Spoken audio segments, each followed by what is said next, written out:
Bersyukur kepada Tuhan karena Dia beri kesempatan untuk kita bisa belajar bersama-sama. Tema kita hari ini waspada.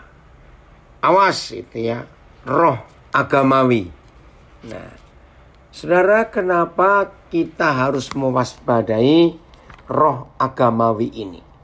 Mari kita baca dulu dari Markus pasal 7. Markus pasal 7 ya, mulai ayat yang ke-6 sampai ayat yang ke-9. Sampai ayat yang ke-11 ya. Markus 7. Kita akan baca mulai ayat yang ke-6. Kalau kita membaca isi hati Tuhan Yesus ini, maka kita akan melihat, saudara, betapa enggak sukanya Tuhan Yesus dengan roh agamawi itu. Ya, saya ulangi, betapa tidak sukanya Tuhan Yesus dengan roh agamawi itu. Jawabnya kepada mereka. Ya, siapa mereka itu? Kita lihat di ayat 1 supaya tahu dulu siapa mereka itu. Ya, ayat 1-an. Pada suatu kali, wah ini seru ini, serombongan orang Farisi dan beberapa ahli Taurat dari Yerusalem datang menemui Yesus. Saudara, ternyata konsep atau keadaan menemui seseorang, ya itu ternyata tidak harus yang positif. Menemui seseorang tidak harus yang positif. Ternyata kita bisa tahu ada yang maksudnya negatif, termasuk serombongan orang Farisi dan beberapa ahli Taurat dari Yerusalem ini. Mereka menemui Tuhan Yesus sengaja untuk menjerat dia, untuk menjatuhkan dia. Nah, ayat 6 tadi ya. Jawabnya kepada mereka, serombongan orang Farisi dan beberapa ahli Taurat itu, benarlah nubuat Yesaya tentang kamu, hai orang-orang munafik. Jadi roh agamawi adalah roh kemunafikan, roh pura-pura, roh yang sok suci. Roh agamawi adalah roh yang membuat Tuhan, maaf ya saya pakai kalimat ini, roh agamawi adalah roh kemunafikan. Roh kemunafikan itu wujud nyatanya adalah menganggap Tuhan itu bodoh dan tidak tahu apa-apa. Nah, karena orang beragama atau roh agamawi itu membuat Tuhan dibuat jadi bodoh dan tidak tahu apa-apa, maka itu Tuhan bisa ditipu. Tuhan bisa dibohongin. Nah, lebih celakanya lagi, cara membohongin Tuhan justru melakukan kegiatan, kesibukan, aktivitas agamawi. Itu kan kurang ajar betul. Maka itu tolong catat, roh agamawi yang pertama bentuknya adalah kemunafikan, yang membuat Tuhan jadi bodoh dan tidak berdaya. Terus, sebab ada tertulis, bangsa ini memuliakan aku dengan bibirnya, padahal hatinya jauh daripadaku. Nah, menurut ayat ini, Tuhan kita jauh lebih penting dan lebih mementingkan. Ya, dengar kalimat ini. Menurut ayat 6, Markus 7 ini, Bapa di surga jauh lebih mementingkan sikap hati daripada aktivitas keagamaan. Ini penting dicatat, ya. Manusia hanya menonjolkan sikap atau aktivitas agamawi. Nah, itu namanya ritual. Nah, Papa kita nggak suka. Maka itu saya ulangi ayat ini. Sebab ada tertulis, bangsa ini memuliakan aku dengan bibirnya, padahal hatinya jauh daripadaku. Sebentar ya. Nah saudara, penekanan ini yang kita harus tahu. Bahwa Tuhan lebih menekankan sikap hati daripada ritual, aktivitas fisik. Ya. Ayat 7. Dengan tegas Tuhan Yesus berkata, percuma. Ini tegas sekali. Percuma. Saudara tahu arti kata percuma? Gak ada gunanya. Bersyukur kepada Bapa di surga. Walaupun bukan Dia yang menciptakan virus COVID-19 ini. Tapi bersyukur. COVID-19 meniadakan ritual keagamaan. Ya. Ritual keagamaan bisa habis karena COVID ini. Dan seluruh dunia harus tunduk. Maka itu tidak ada kelompok di dunia ini. Apalagi di Indonesia yang menyebut diri negara beragama. Maaf ya, tapi bukan negara agama loh, beda. Kenapa saya katakan ini? Lihat, tidak ada kelompok lain di Indonesia yang paling rajin, paling semangat, paling pemberontak untuk melawan aturan protokol kesehatan selama COVID ini. Saudara tahu yang saya maksud? Selain orang beragama. Ngeri sekali. Saudara, akhir Mei yang lalu, saya ada di Medan. Kaget saya, saudara.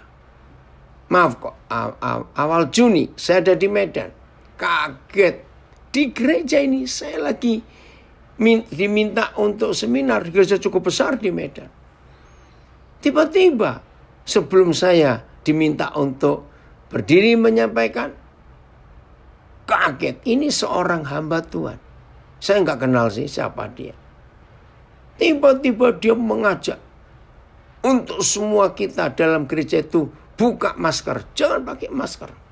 Dengan kata-kata yang sangat rohani. Ini rumah Tuhan, di sini ada Tuhan. Di mana ada Tuhan, tidak ada virus. Waduh, jadi ribut. Sebelum saya mulai ngajar, jadi ribut mereka. Lalu saya menenangkan, maaf ya Pak. Bukti sudah ada klaster pertama di Indonesia. Masih ingat itu menjelang akhir Maret, antara 18 sampai 22 Maret itu klaster pertama yang ada di Indonesia. Dan korban yang terbanyak. Ternyata di dalam gereja waktu ada ibadah pengurapan. Masih ingat gak itu? Dan dari peristiwa ibadah pengurapan itu klaster pertama yang terbesar muncul di Indonesia. Justru di dalam gereja. Dan korban pertama terbanyak yang meninggal justru hamba-hamba Tuhan. Siapa yang bilang nggak ada virus di dalam gereja? Maaf. Nah ini loh yang menunjukkan, maaf ya saudara, betapa bodohnya orang beragama itu. Kita harus bertobat untuk hal ini. Maka itu mari hari ini kita menyadari. Ya, kembali lagi ke Markus itu. Puji Tuhan dari Alabama sudah hadir. Ya, terima kasih dari Manokwari. Gak apa-apa kau yang tahu baru mulai ini. Puji Tuhan. Ya, ngeri dari Nabiri berkata, ngeri. Ya, saya bacakan komen dari Nabiri ini. Waduh, menakutkan, gak boleh pakai masker. Ya itulah, ya. Oke, percuma. Ini loh kata penting. Mereka beribadah kepadaku, sedangkan ajaran yang mereka ajarkan ialah perintah manusia. Saudara, ini gak main-main. Perintah manusia, ritual itu. Bagi saudara yang sudah berapa lama ini ikut belajar, saya pernah menyatakan, agama itu bukan dari Tuhan. Loh, dengan dasar apa saya berani berkata agama itu bukan dari Tuhan? Ada 3 alasannya. Saya baca dulu ayat 8. Perintah Tuhan kamu abaikan. Ya, perintah Tuhan kamu abaikan. Puji Tuhan, Mary, Edi ikut belajar ya. Ya. Hanya untuk berpegang pada adat istiadat manusia. Jelas sekali. Perintah Tuhan kamu abaikan. Ayat 9. Yesus berkata pula kepada mereka, sungguh pandai kamu. Ini orang-orang beragama. Sungguh pandai kamu mengesampingkan perintah Tuhan supaya kamu dapat memelihara adat istiadatmu sendiri. Ini ngeri sekali, saudara. Demi peraturan yang dibuat oleh manusia. Saya ulangi, demi peraturan yang dibuat oleh manusia, maka agama itu berani mengesampingkan perintah atau peraturan Tuhan. Kok bisa begitu? Tapi ini fakta. Saya lanjutkan dulu membaca ini. Ayat 10. Karena Musa telah berkata, nah ini hukum Tuhan. Hormatilah ayahmu dan ibumu. Dan siapa yang mengutuki ayahnya atau ibunya harus mati. Nah ini perintah Tuhan. Tapi ayat 11, kamu berkata, kalau seorang berkata kepada ayahnya atau ibunya, apa yang ada padaku yang dapat digunakan untuk pemeliharaanmu? Ini loh, agama itu jahatnya seperti ini. Sudah digunakan untuk korban, yaitu persembahan kepada Tuhan. Maka kamu tidak membiarkannya lagi berbuat sesuatu pun untuk bapaknya atau ibunya. Dengan demikian firman Tuhan kamu nyatakan tidak berlaku demi adat istiadat yang kamu ikuti itu. Dan dan banyak hal lain seperti itu yang kamu lakukan. Maaf, saya tidak akan bermaksud menunjuk gereja tertentu, tidak. Tapi kita harus tahu hal ini. Ada beberapa gereja, ada ya, yang gembalanya berani mengajarkan jemaatnya. Nggak perlu membantu orang tua yang sedang perlu atau sedang sakit. Asal perpuluhanmu tetap engkau beri. Karena itu lebih penting. Ada gereja seperti itu. Dan tertulis di Markus 7 ini. Itulah roh agamawi. Yang merupakan kebencian Tuhan. Serius, saudara. Maka itu pantas kalau Tuhan Yesus begitu benci kepada roh agamawi. Oh, ada komen, saya nggak kenal siapa. Keren, mantap. Saya sering ngalamin karena aturan agama saya dihakimi para, kepotong. Saya nggak kebaca para apa ini ya. Dan itulah roh agamawi. Oke, sekarang tolong catat.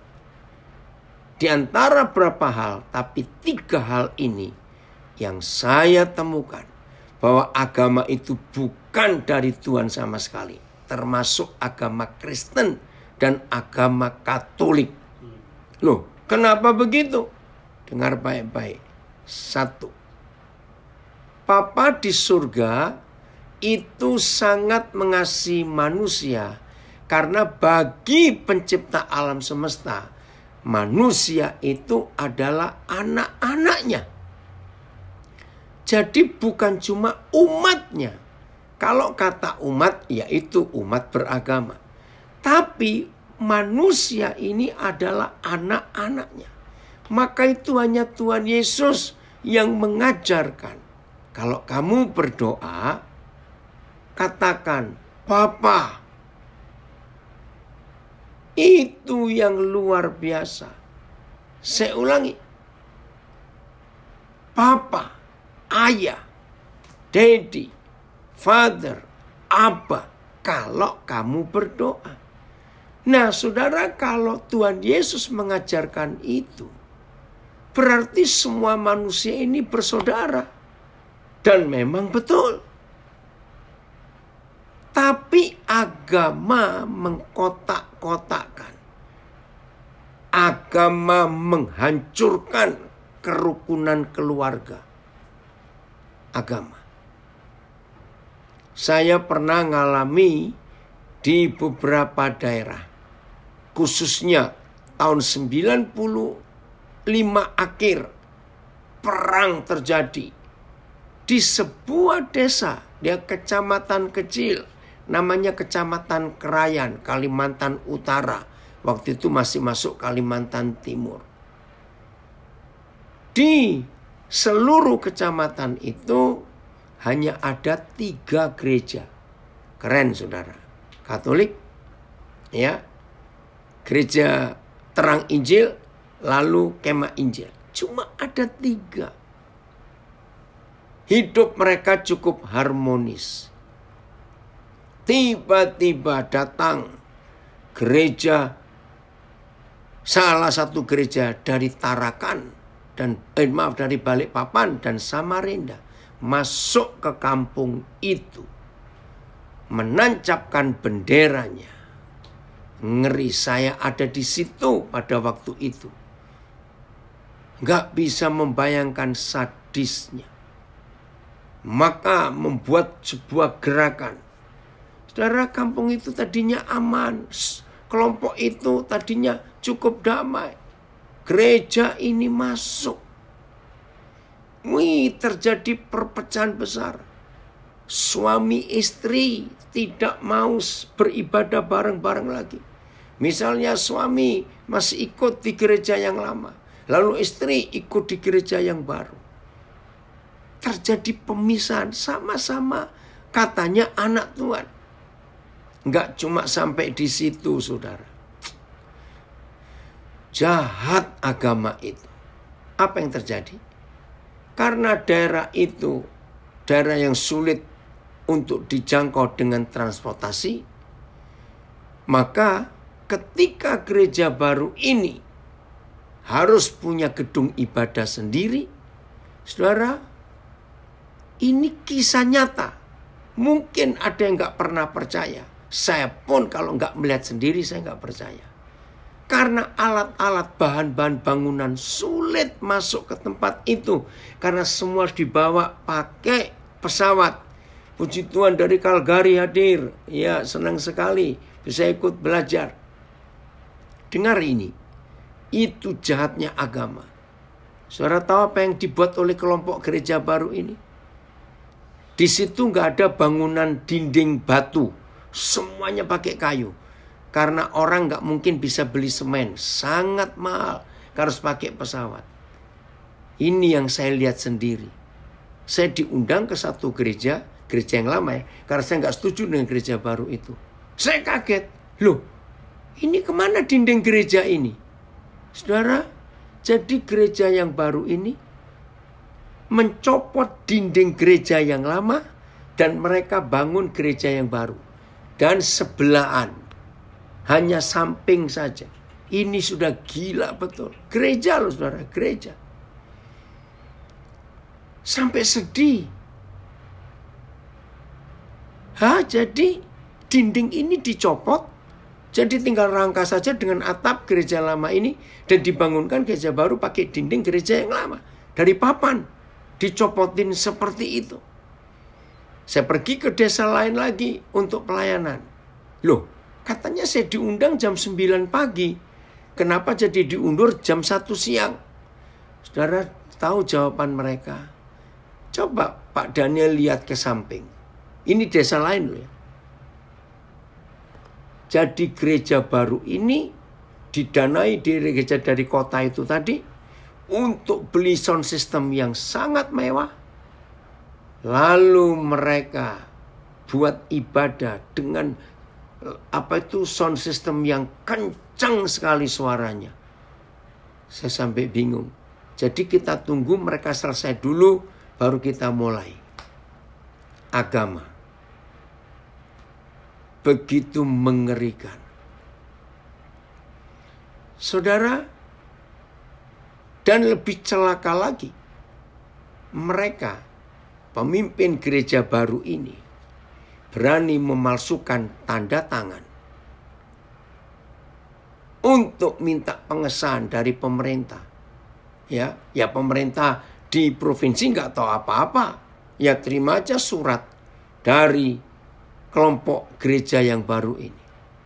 Ya, mungkin yang belum pernah dengar kisah ini akan mungkin nggak percaya, mungkin bagaimana, tapi itu kenyataannya. Ya, ada komen saya ingin baca ini. Cara kotor untuk menyembah Tuhan, bukan menyembah Tuhan, menyembah setan. Masa menyembah Tuhan dengan cara seperti itu? Ya jadi diralat ya, yang komen di Zoom menyembah setan itu. Nah sekarang saudara jelas bahwa agama itu bukan dari Tuhan. Saya ulangi, agama itu bukan dari Tuhan. Karena kalau dari Tuhan tidak mungkin menyakiti saudaranya sendiri. Jadi jelas ya, bahwa agama itu bukan dari Tuhan karena sangat menyakiti saudaranya sendiri. Hal kedua, bahwa agama itu bukan dari Tuhan. Perang yang tidak pernah berhenti sampai hari ini adalah perang agama. Saudara lihat, negara-negara yang berdiri karena agama, perangnya nggak selesai sampai hari ini. Lihat Afghanistan, lihat Irak, Iran, lihat Suriah, lihat negara-negara agama itu, ngeri. Jadi mereka itu perang nggak selesai sampai hari ini. Walaupun nggak ada perang lagi, tapi Irlandia Utara masih cukup tegang dan gak bisa damai sampai hari ini. Siapa yang perang di Irlandia Utara? Kelompok Katolik dan kelompok Protestan. Itu sampai hari ini. Gak ada perang, tapi ketegangan tetap terjadi. Inilah fakta. Jadi walaupun Kristen, Protestan, Katolik, apa saja maaf. Sampai hari ini masih perang. Perang yang lain bisa selesai, bisa berdamai, bisa ada gencatan senjata, bisa. Tapi perang agama sulit untuk didamaikan. Maka itu saudara, lihat betapa ngerinya agama itu. Bukti yang ketiga, agama itu bukan dari Tuhan. Dari kitab suci masing-masing agama. Kalau Tuhan dianggap satu, seharusnya kitab suci semua agama di dunia itu sama. Karena Tuhannya satu. Maka itu saya berani berkata, ternyata Tuhan tidak satu. Tuhan itu ada banyak. Lahirlah agama-agama buatan manusia. Nah, maka itu Markus 7 tadi tidak bisa kita abaikan. Itu kebenaran yang nyata dan fakta. Ada komen dari Surabaya, kalau ada denominasi gereja, kalau ada denominasi gereja, tertentu, menganggap dirinya yang paling benar, dan mengajak adu doktrin termasuk roh agamawi, betul. Masa sesama yang mengaku Bapaknya satu, Tuhannya satu, Roh Kudusnya satu? Kenapa jadi bertengkar adu doktrin? Yaitu tadi, Bapak satu, Tuhan satu, Juru Selamat, Roh Kudusnya satu. Tapi kitab sucinya banyak, walaupun sesama Kristen. Karena doktrin. Itu dia. Nah, ada yang bilang, itu bukan roh agamawi, tapi itu roh setan. Betul. Karena yang memecah belah itu memang cuma si jahat. Lalu bagaimana? Maka itu ketika berapa waktu yang lalu saya diajak untuk berdoa memerangi COVID ini, saya tolak. Saya bilang biarin dululah. Karena dengan COVID ini ada, ya nggak ada lagi kesibukan perang antar agama. Karena masing-masing kita ibadah cuma di depan HP kita sendiri. Mencari Tuhan secara pribadi. Itu hal yang luar biasa. Jadi nikmati dulu selama ini. Ya, minggu yang lalu saya dapat kiriman satu tulisan bagus dari salah seorang anak saya. Oh, ada yang komen dari Bali. Roh agamawi ini memang mengerikan. Tubuhnya melakukan ritual agama, tapi hatinya kesetanan. Aduh, ada yang komen lagi yang suka debat itu setan. Tuhan Yesus saja juga diajak debat di padang gurun oleh setan itu. Dengarkan ini. Religion, V itu artinya lawannya. Jadi agama dengan Tuhan. Bedanya apa? Religion and God are two entirely different concept. Nah, saya nggak tahu yang nulis ini siapa. Agama dengan Tuhan itu ternyata dua konsep yang total beda. Nah, saya suka kalimat ini. Ya, the concept of God. Jadi konsep tentang Tuhan, ya, was invented by primitive pre-scientific man. Ya, konsep tentang Tuhan itu ditemukan oleh manusia primitif atau manusia yang belum kenal ilmu pengetahuan to explain things he did not have the capacity to comprehend. Jadi konsep tentang Tuhan bagi orang-orang primitif, ya, adalah cara menerangkan, kapasitas cara menerangkan segala sesuatu yang sulit dimengerti. Contohnya tentang guntur, thunder, ya, tentang kenapa matahari bisa terbit, bisa tenggelam. Nah, itu ditemukan oleh orang-orang primitif konsep itu. Ada Tuhan. The concept of religion, tetapi konsep agama was invented by people who saw the potential to harness this primitive superstitious belief.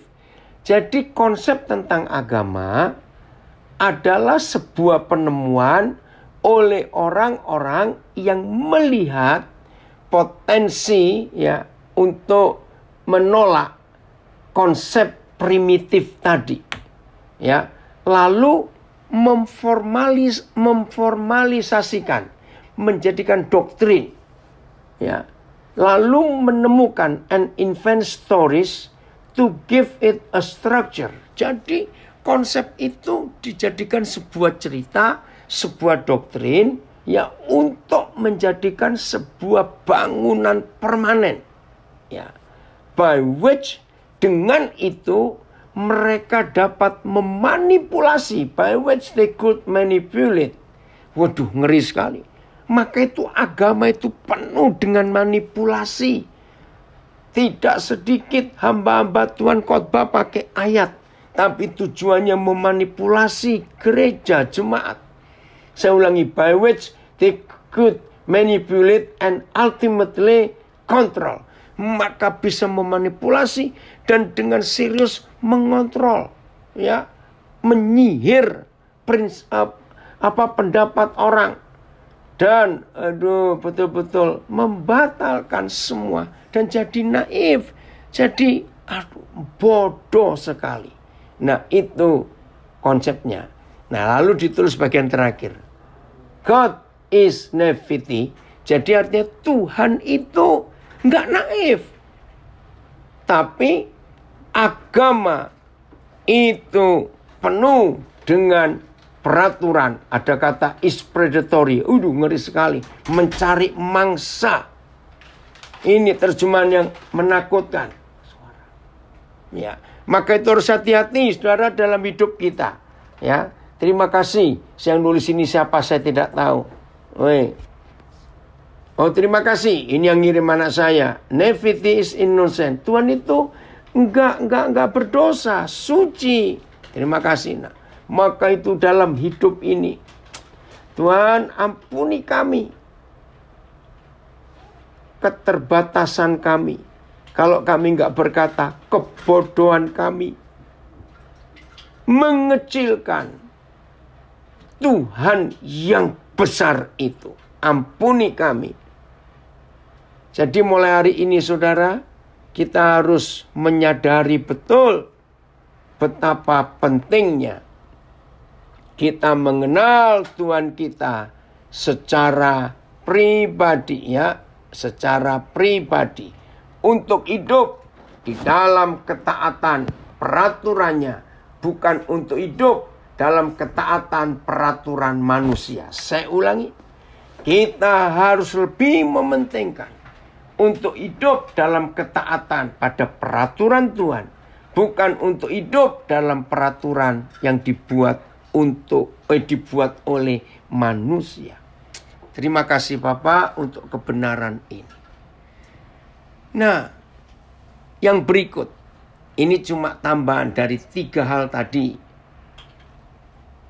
Tuhan itu jauh lebih mementingkan hubungan.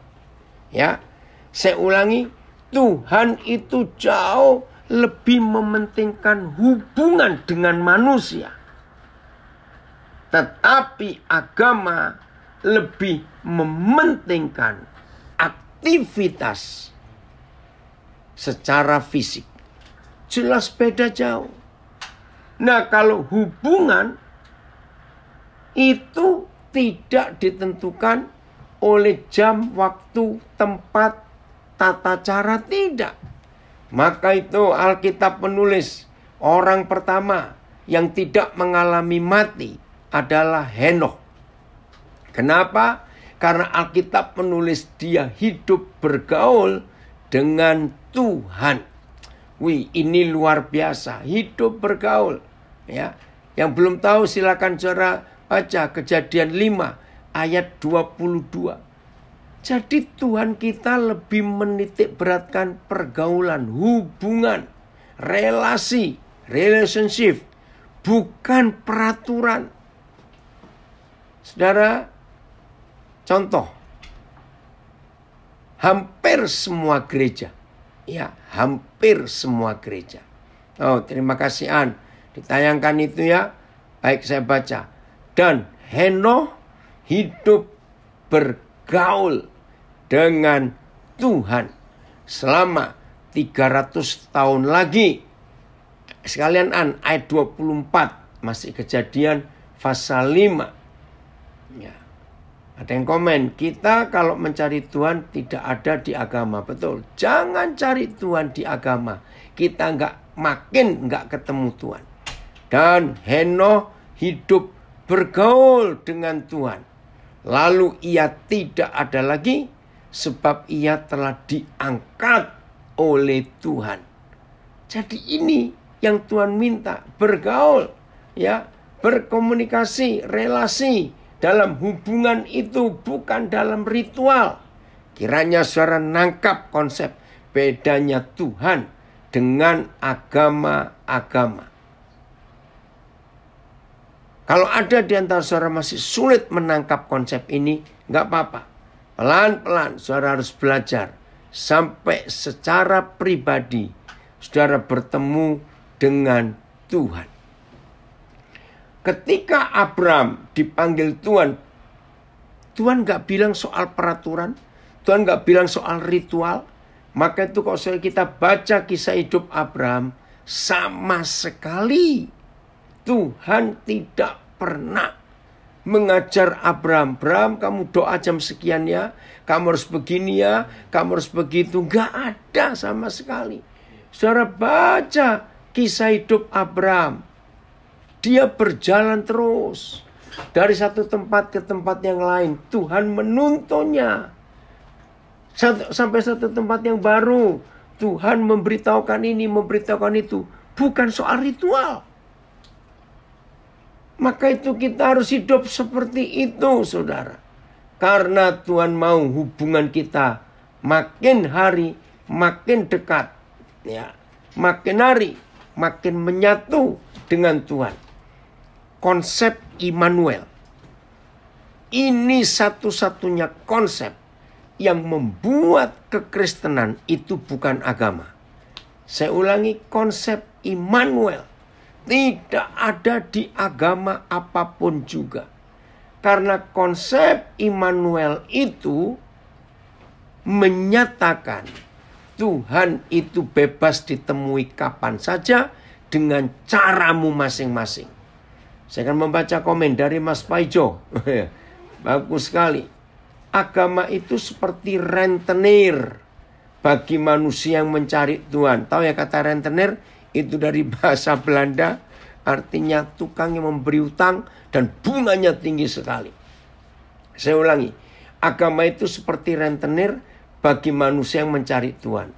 Manusia hanya diberi sedikit bayang yang tidak jelas tentang Tuhan, lalu manusia dikejar-kejar, suruh bayar berlipat-lipat dari sedikit yang didapat. Wih, keren sekali tulisan ini. Dan ini semua buatan manusia. Tuhan gak pernah seperti itu.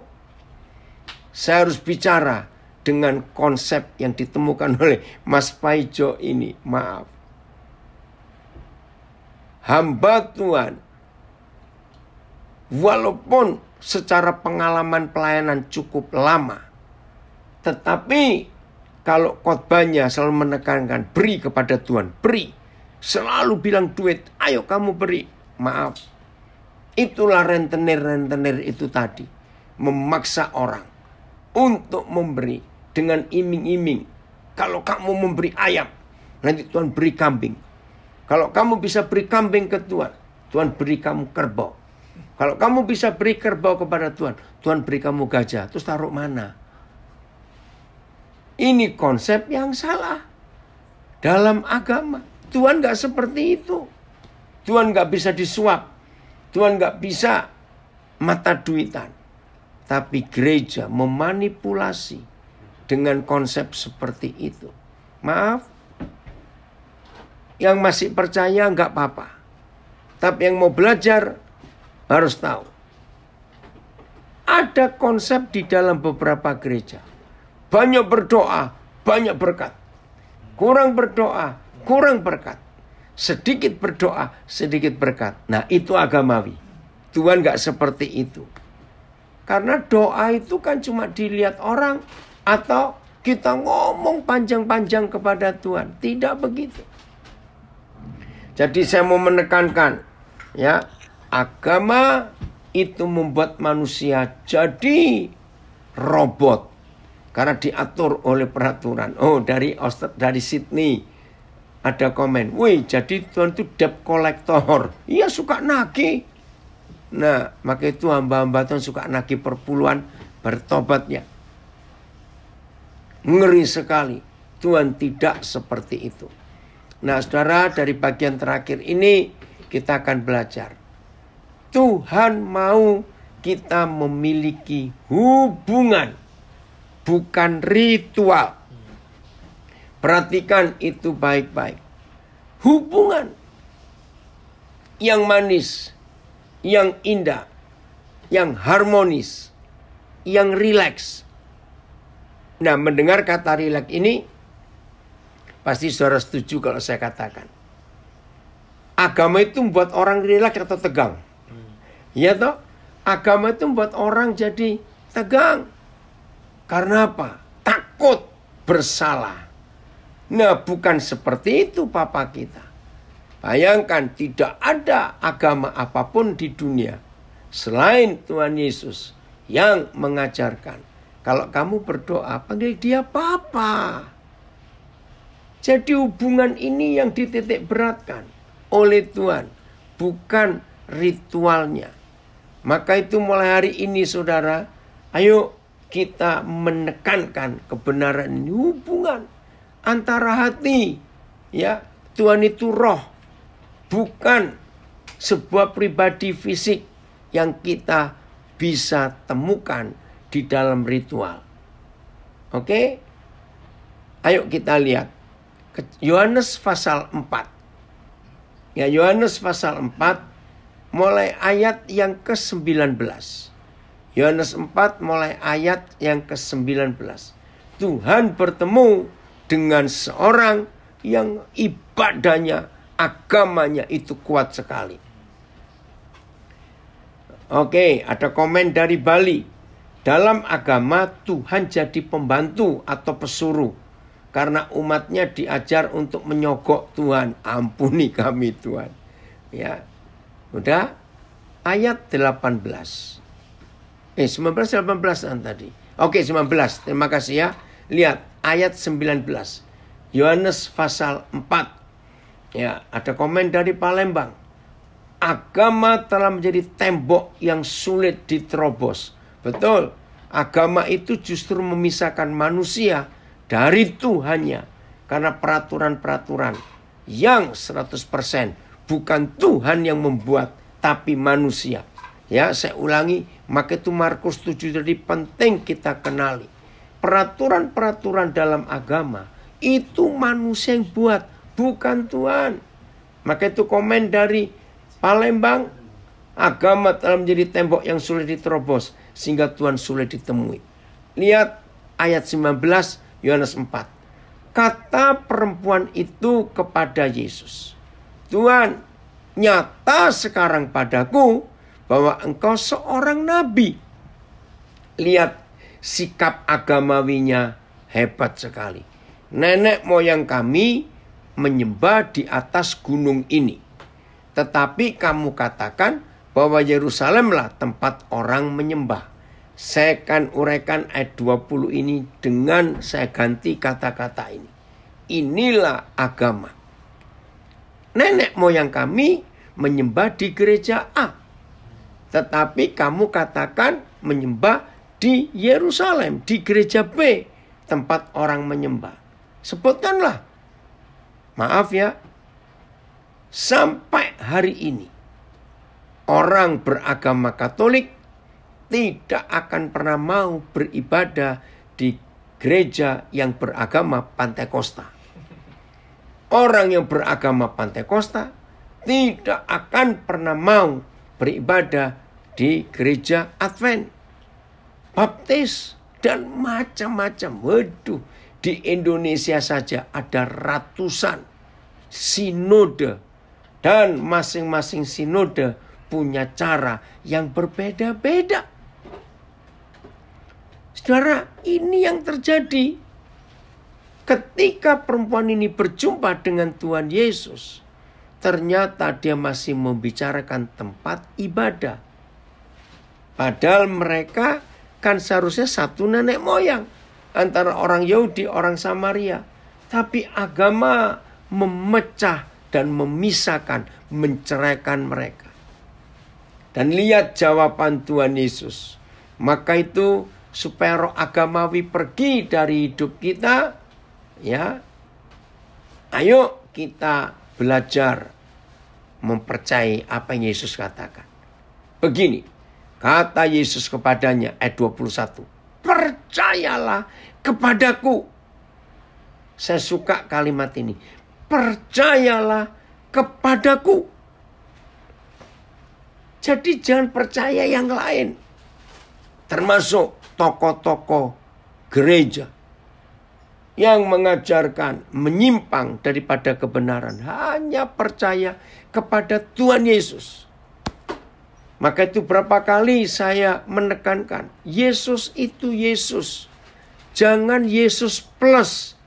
Plus minyak urapan. Plus banner. Plus baju ini. Ganti jubah itu kalau mau ibadah. Jangan. Biar Yesus itu Yesus. Jangan ditambahkan apa-apa lagi. Saya ulangi. Kata Yesus kepadanya, percayalah kepadaku, hai perempuan, saatnya akan tiba bahwa kamu akan menyembah Bapa.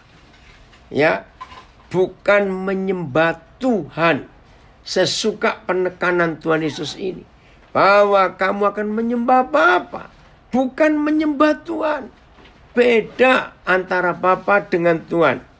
Ya, begini perbedaannya. Kalau Bapa itu bisa kita temui kapan saja. Seperti seorang anak berjumpa dengan ayahnya. Tapi kalau membayangkan Tuhan, langsung konsep kita kepada peraturan, hormat. Dan memang harus begitu. Maka itu Tuhan Yesus berkata bahwa kamu akan menyembah Bapa, bukan Tuhan. Nah, kata menyembah, ya, sejak saya lupa berapa puluh tahun yang lalu, Roh Kudus menyadarkan saya kata menyembah. Ternyata kata menyembah itu artinya hidup dengan Bapa. Menyembah itu bukan ritual keagamaan. Menyembah itu bukan aktivitas di gereja. Tidak. Menyembah itu bukan, ini kalau karismatik Pantekosta, duduk atau berlutut terserah.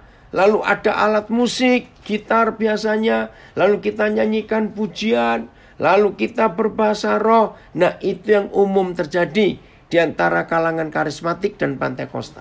Tapi hari ini kita menyadari bahwa menyembah itu arti yang betul hidup dengan Bapa. Maka itu Tuhan Yesus berkata, saya ulangi lengkap, ayat 21.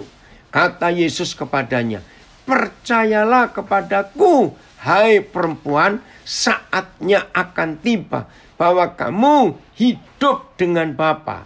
Bukan di gereja A, bukan di gereja B, tapi kamu hidup dengan Bapa. Bukan di gunung ini, bukan juga di Yerusalem. Lalu bagaimana?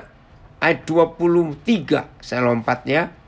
Tetapi saatnya akan datang dan sudah tiba sekarang, bahwa penyembah-penyembah benar, bahwa orang-orang yang hidup dengan Bapa akan hidup dengan Bapa dalam roh dan kebenaran. Sebab Bapa mengendaki orang-orang yang hidup dengan Dia secara demikian.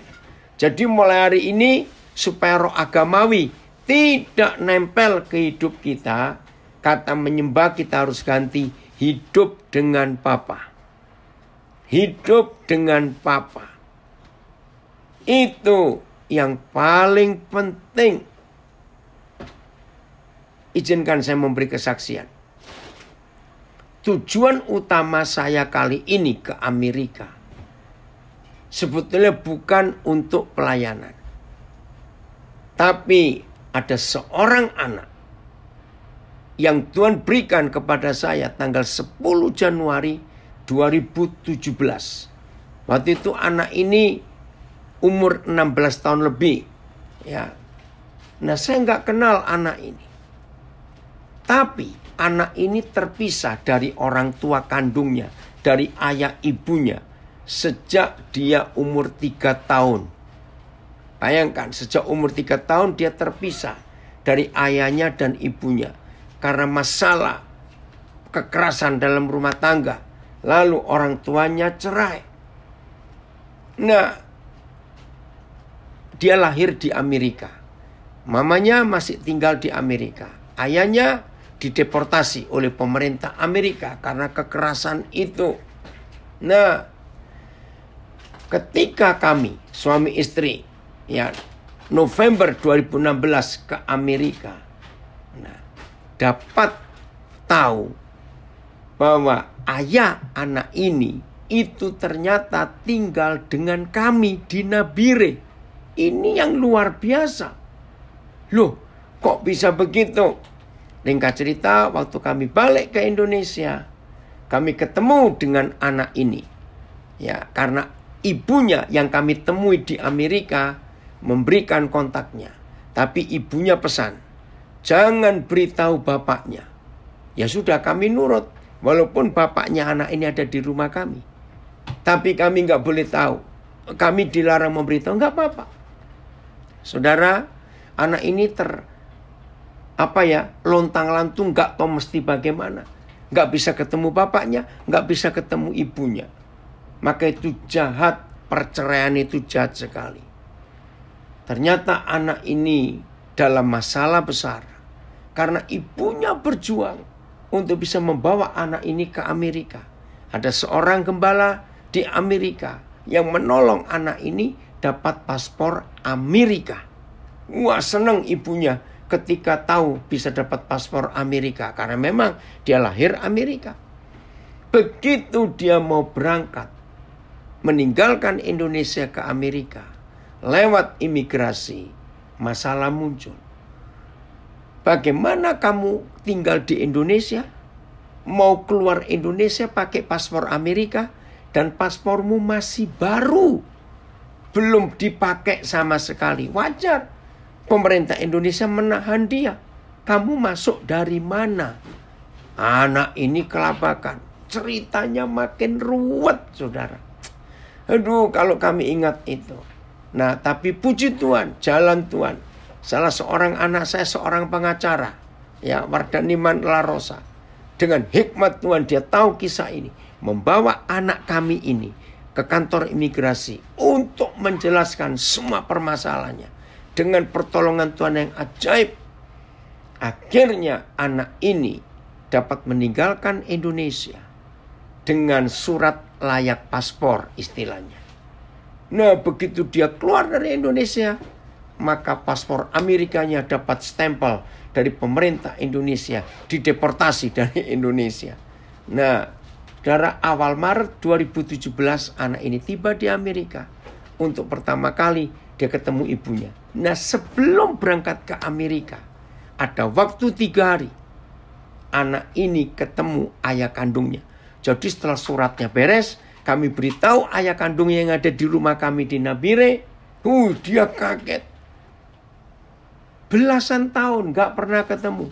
Bayangkan anak umur 3 tahun gak punya bayangan. Siapa ayahnya, siapa ibunya. Nah, selama Januari tanggal 10 sampai awal Maret itu, buat anak ini, kami berdua adalah papa mamanya. Jadi dia panggil kami papa mama. Dan ketika mau dipertemukan atas seizin ibunya, ya kami harus bilang, mau nggak mau harus diketemukan anak ini dengan ayahnya sebelum berangkat ke Amerika. Dengan berat hati ibunya mengizinkan. Saudara, pertama kali pertemuan itu, anak ini pas ayahnya mandi, ayah kandung ya biologis mandi, dia telepon saya. Dia bilang, "Pak, saya kok kaku." Ya, sebelum itu pertama kali dia tahu mau ketemu ayahnya. Kalimat yang mengharukan kami. Dia tanya begini, "Pak, saya manggil apa ke dia?"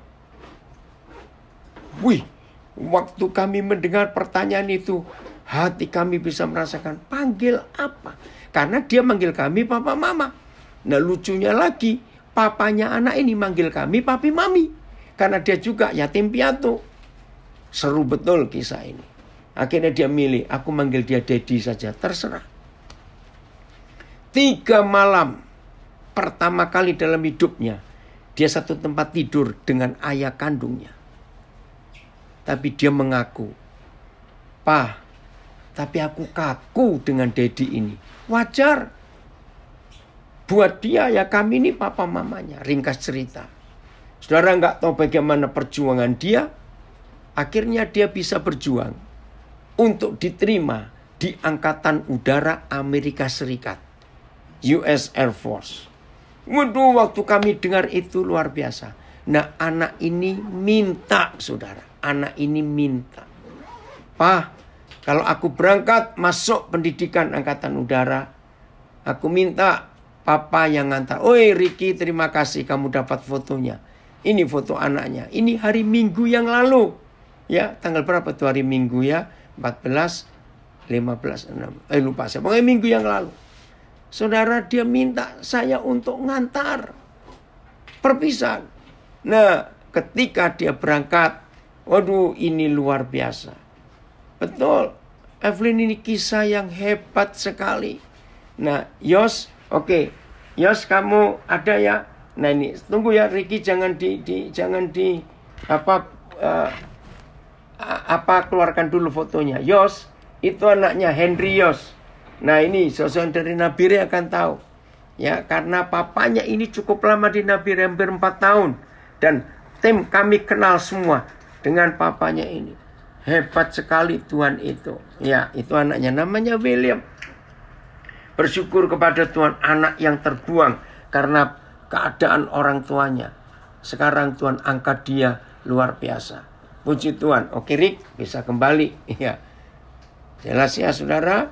Jadi itulah kasih Tuhan kalau kita hidup di dalam kebenaran.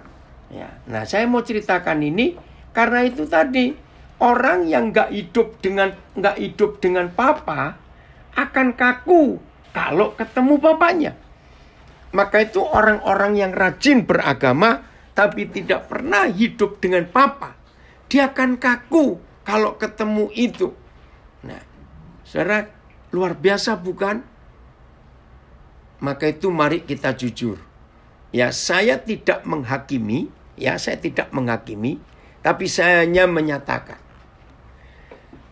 Orang yang punya roh agamawi akan sulit untuk bergaul hidup dengan Tuhan sebagai Bapa.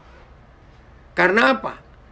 Roh agamawi itu sulit melihat Tuhan sebagai ayah. Coba renungkan kalimat ini. Roh agamawi itu membuat seorang sulit hidup dengan Bapa di surga. Karena agama itu penuh dengan peraturan, agama itu penuh dengan persyaratan, agama itu penuh dengan rutinitas yang membosankan. Ya Yos, luar biasa ya. Aduh, ini ada tim kami dari Nabire yang pernah lama juga hidup dengan papanya William ini. Dan komen, ya Koden luar biasa, betul. Jadi roh agamawi yang merasuk dalam hidup seorang, dia akan sulit bergaul dengan Tuhan yang adalah ayah. Sulit. Karena sudah terbiasa dengan ritual, sudah terbiasa dengan peraturan-peraturan. Sulit. Hari ini, kalau ada di antara kita, maaf ya, hari ini kalau ada di antara kita masih kesulitan memanggil Tuhan itu Papa, Ayah, Daddy, Abba, Father. Maaf, saya tidak menghakimi, tapi saya harus katakan, maka saudara masih dikuasai oleh roh agamawi.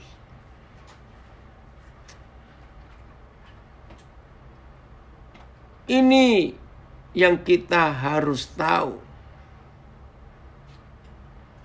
Satu hari, saudara, saya diundang pelayanan di satu gereja di kota Sydney. Ternyata hadir di situ seorang ya yang diajak pacarnya. Akhirnya orang itu jadi anak saya. Nah, begitu saya mau khotbah, kan saya sudah biasa kalau saya berdoa, saya nggak pernah panggil dia itu Bapak. Maaf ya. Karena dalam bahasa Indonesia Bapak itu bukan ayah. Bahasa Indonesia loh ya. Karena dalam bahasa Indonesia orang memanggil laki-laki yang dihormati walaupun lebih muda dari dia panggilnya bapak, padahal lebih muda. Maka saya ngerubah, saya manggil dia papa. Nah saudara, ketika saya maju, ada di mimbar, mau berdoa, saya panggil dia papa. Saudara, orang ini menangis. Ya semuanya lagi teduh, tiba-tiba dengar suara tangisan. Orang kan bingung. Nah setelah itu saudara, selesai ibadah, pacarnya itu ngajak dia ketemu. Karena pacarnya saya kenal. Wih, hari itu Tuhan jamah hidupnya. Karena dia nggak pernah tahu siapa papanya sejak masih kecil. Maka itu ketika saya dengar, saya berdoa, panggil Tuhan itu papa. Anak ini tersentuh hatinya hanya karena saya panggil Tuhan itu papa. Satu orang diselamatkan. Luar biasa. Oh, ini ada kesaksian dari Calgary. Saya nggak sebut namanya, tapi saya kenal dia. Dia anak yang diadopsi. Ya. Seperti waktu pertama kali saya ketemu orang tua, waktu umur 7 tahun. Dari umur 4 bulan, jadi dipisahkan. Kaku sekali, seperti orang tua. Maaf, jadi kaku, nggak ada kontak batin. Karena dari umur 4 bulan dipisahkan. Makasih untuk kesaksian yang luar biasa ini. Maka itu saudara, mari kita jujur. Dengan konsep itu, saya bisa merasakan ada banyak gereja, baik hamba Tuhan. Contoh ya, jangan tersinggung, saya tidak menghakimi. Hampir semua kita kalau mulai doa, pasti Bapa kami dalam surga. Karena itu ajaran Tuhan Yesus. Tapi saudara, ini yang kita harus tahu. Kenapa kata pertama Bapa kami dalam surga, tapi di kalimat doa berikut, ini hambamu, tolong hambamu. Kan gak nyambung. Masa manggil Papa kok statusnya hamba? Ngerti ya maksud ini ya? Maka itu saya bisa memberi penilaian. Pendeta, hamba Tuhan, orang Kristen. Kalau doa suka berkata, ya Tuhan aku hambamu, ya Tuhan aku hambamu. Enggak salah. Tapi kalau kata pertama Bapa, ya jangan bilang hamba. Harusnya bilang, ya Tuhan, ya Papa aku anakmu. Maka itu ada lagu yang saya suka ganti. Ya, Aba Bapa, Aba Bapa. Tapi kalimat terakhirnya, jadikanku hamba setia kepadamu. Itu salah. Dari Pak Aba Bapa kok jadi hamba. Nah itulah konsep. Bahwa tidak semua orang yang mengaku Kristen, dia adalah anak Bapa di surga. Karena nggak punya hubungan. Sehingga saya mengambil kesimpulan. Semua kita yang sejak kecil tidak pernah merasakan kasih sayang Bapa, maka kita sulit akan memanggil dia Papa. Ayat terakhir Mazmur 103 ayat 13. Ada yang tanya ini. Pertanyaannya adalah, apakah semua gereja yang ada sekarang ini adalah produk agama? Sebagian besar iya. Karena doktrinnya yang memecah belah. Ini pertanyaan bagus. Betul sekali. Ya, Mazmur 103 ayat 13. Terima kasih Bapak. Ayat 13 Ayat 13. Ya. Seperti Bapa sayang kepada anak-anaknya, demikianlah Yahweh sayang kepada orang-orang yang takut, yang hormat, yang taat akan Dia. Seperti seorang ayah menyayangi anak-anaknya, demikian juga Yahweh menyayangi orang-orang yang takut akan Dia. Ya, seperti seorang bapa menaruh belas kasihan akan anak-anaknya, demikian pun Yahweh pernah menaruh belas kasihan. PS, seperti seorang bapak mengasihi anak-anaknya, begitulah Yahweh mengasihi orang yang takwa. FAYH, coba Aan. FAYH-nya nggak ada TSI ya di situ, nggak apa-apa. Nah, belum An? Oke. Ia bagaikan seorang papa bagi kita, lemah, lembut, dan mengasihani orang-orang yang menghormati dia. Ini terjemahan firman Allah yang hidup. Ia bagaikan seorang papa bagi kita, lemah lembut dan mengasihi orang-orang menghormati dia. Nah, saudara, setan paling benci dengan ayat ini. Maka itu ketika seorang anak disakiti oleh ayahnya sejak kecil, begitu dia berjumpa dengan Tuhan Yesus, hidupnya diubah. Tapi kalau hatinya belum disembuhkan dari kekecewaannya dan sakit hati dengan papanya, maka orang ini akan sulit kalau berdoa panggil Bapa kami dalam surga. Sulit. Karena begitu mulutnya panggil Bapa yang di dalam surga, maaf, maka yang muncul di benaknya adalah wajah ayahnya yang ganas dan kejam itu. Maka itu Mazmur 103 ayat 13 ini luar biasa. Maka itu papa-papa, mari kita jadi papa yang baik untuk anak-anak kita yang Tuhan percayakan kepada kita. Jadi roh agamawi itu diciptakan oleh si jahat untuk memisahkan hubungan manusia dengan Bapa segala Bapa itu. Tapi hari ini biarlah firman ini merubah konsep kita. Rekan-rekan hamba Tuhan yang ikut belajar hari ini, ayo kita kembalikan Tuhan itu Bapa yang baik buat kita semua. Dan jangan mengajarkan agama A, agama B kepada banyak orang. Ajarkan dia itu Bapa. Maka itu ayat yang saya paling suka. Ya, saya masuk tadi siang waktu Jakarta, terus subuh waktu Amerika ini, saya diminta di sebuah perusahaan, ya namanya Si Cepat, orang Indonesia pasti tahu, ya, untuk mengajak semua karyawannya, tim kerjanya anti narkoba. Nah, dalam pembahasan saya kutip apa yang Filipus tanya kepada Tuhan Yesus. Tuhan, tunjukkanlah Bapa itu bagi kami, maka itu sudah cukup. Ternyata kalau kasih sayang Tuhan sebagai Bapa penuh di hidup manusia, narkoba nggak laku, semua kejahatan tidak laku. Itu dia. Jadi kita singkirkan roh agamawi, temui Tuhan sebagai Bapa. Ada waktunya kita menghadap dia sebagai Tuhan, penuh hormat, penuh wibawa, kita hormati dia. Tapi sering-seringlah menemui Tuhan sebagai Bapa dalam hidup ini. Tuhan Yesus memberkati kita semua. Sebarkan kebenaran ini kepada sebanyak-banyaknya orang, supaya dunia dipulihkan. Karena ada Bapa di dunia dan kita ini wakilnya. Sampai kita jumpa. Lakukan firman Tuhan ini.